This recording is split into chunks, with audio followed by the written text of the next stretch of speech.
अच्छा सुनो, इसमें साहब का कपड़े साहब को एयरपोर्ट में तब्दील करा के हवेली लेकर आ रहे हैं। सही है? हाँ, ठीक है, अभी जाओ। ले लाओ ले लाओ ले लाओ अल्ले ले लाओ जानी ले लाओ तारा परा सैलाम जाजिए लैला जाजिए लैला जाजिए ले लाओ ले लाओ अल्ले ले लाओ।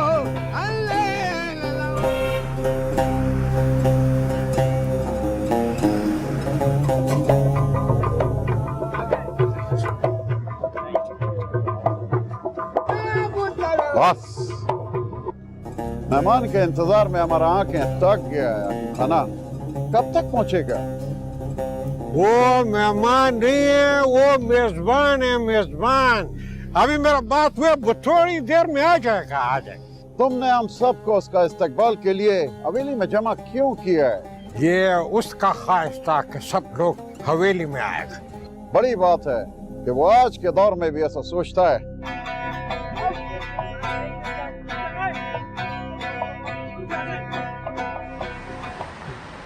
आज तो दादी से झूठ बोल के निकल गए, लेकिन हमें कब तक ये सब चलेगा? आप बता क्यों नहीं रहे थे कि आपको मरियम के अलावा किसी से शादी नहीं करनी? हाँ, ये बात तो पक्की है कि मुझे मरियम के अलावा किसी से शादी नहीं करनी। मम्मा तो डर रही थी कि दादो पता नहीं ये कहेंगी वो कहेंगी। अरे गोली तो नहीं मार देंगी ना? अब तुम्हें क्या है? मेरी प्रॉब्लम मैं सॉल्व कर लूंगा, तो रिलैक्स करो। मैं कैसे रिलैक्स करूं? एक ही शख्स है जो दादो को मना सकता है, और वो है पापा। पापा को उनके पीछे लगा दो। अगर वो यहाँ होते तो मुझे इतनी प्रॉब्लम फेस ना करनी पड़ती। ओह हाँ, आपकी प्रॉब्लम तो सॉल्व हो गई। नेक्स्ट वीक पापा आ रहे हैं। हाँ, वही आएंगे और दादो को मनाएंगे, क्योंकि मेरे दिल के पास अब कुछ सेकंड ऑप्शन नहीं है। तो जान की बाजी लगा रहे हैं। बॉस, लगाती जान की बाजी। किसका फोन? मरियम का। हाँ हाँ पता है, बहुत बेचैनी से हमारा इंतजार हो रहा है। हाँ हो तो रहा है, सोचो मैं अभी तक तैयार नहीं। सुफियान भाई की इतनी खुशामदीद करनी पड़ी, लेकिन वो तो मान के ही नहीं दे रहे थे। क्या मतलब, सुफियान नहीं आ रहे? हाँ ना, वो नहीं आ रहे। कह रहे थे बोर हो जाऊंगा, थक जाऊंगा, वहाँ क्या मजा आएगा।